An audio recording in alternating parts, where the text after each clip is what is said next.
Okay, I wanted to go over the schedule views in Aladtec, and I am on the full version or the desktop version versus the mobile version. And one of the reasons I would encourage you to utilize the desktop version uh, whenever you can is because you're going to get a better view of staffing because we have some built-in filters that are not available to the mobile version. And the mobile version is just a website of the full version. But if you've seen that, if you navigate to the daily summary view, you see everything in the department, which uh, is more information than you need, especially if you're looking specifically for your battalion to determine if there's some leave available. And I did create another video on that, so be sure to look at that on the best way of determining staffing levels for maybe your battalion.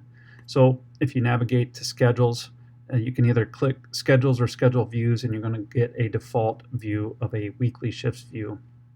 And we're looking at November 17th through the 23rd. And you can see here it begins on Sunday and it ends on Saturday. And on the left-hand column, you can see the different schedules: the battalion chief, the engine, 861 ladder, 79, 91. And we're looking at battalion 2's saved shared filter. If we wanted to look at Bat 1, then we just go ahead and select that filter. If you're curious if a chief officer is working that day, you can always select headquarters and see who's on duty. You can see their time in and time out here. These are their overnight shifts, so they're on for 24 hours.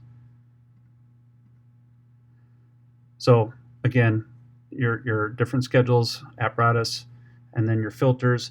And then here on the far right is your calendar, and you can select forward or backwards based on month, or if you want to look at a specific year and month, you can do that and select it. And now you're looking in August of 2020, or you can go forward or backwards 1 week. I'm just going to go back to today. And these tabs here offer different views of the schedule. You have a monthly calendar view, which just looks like a calendar. And today's date has a darker, wider border around it. Some of the information that you see in this view is also something that you'll see in the other views, to include the trade icons, the minimum staffing requirement icons. This is an indicator that this particular schedule and apparatus is falling below the minimum staffing. Here's the trades that have been approved. Here's time off that have been approved. And any events are also listed. And you can see here my name's highlighted, so if you're logged in here, and you'll see your name highlighted. The pay period view is similar to the calendar view, but it's just specific to the one pay period. And then the daily summary view is similar to a daily log. In fact, we do have a daily log saved shared filter, which shows the entire department.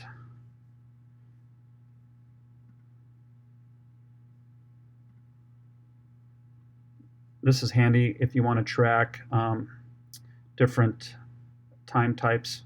So this will quickly show you who's on overtime. I'm looking at, let's go to today's date.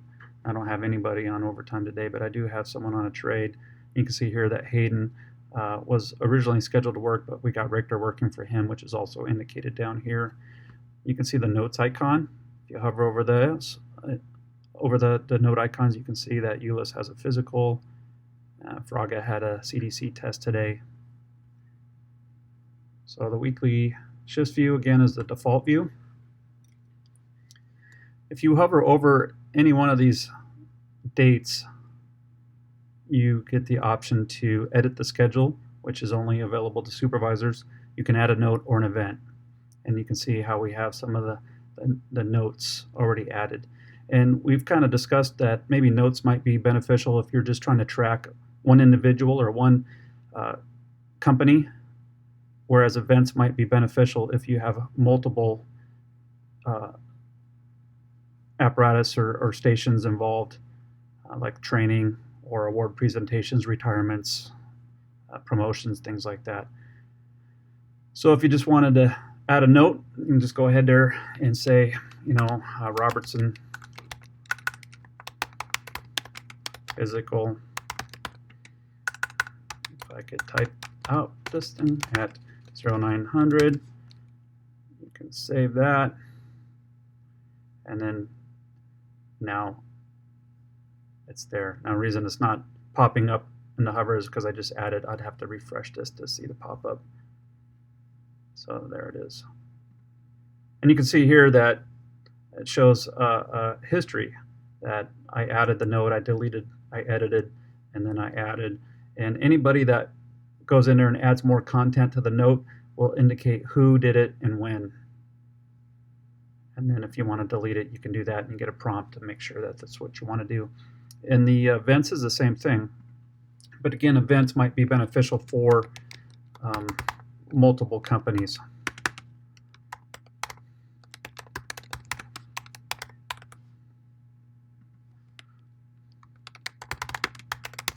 And then you can add a description, and then you want to select who can view that event. So you just want to indicate what stations might be involved. Training might be interested in seeing this, and of course headquarters can have eyes on. And then you add the event, and you can see here I have the training multi-company drill. You click for details. And then these events can also be seen on the home page here in the dashboard. You can see all the upcoming events here. Or you can view them all. And basically this gives you your My Schedule view, but all these other items are toggled off. So you can just see a clean calendar of any upcoming events.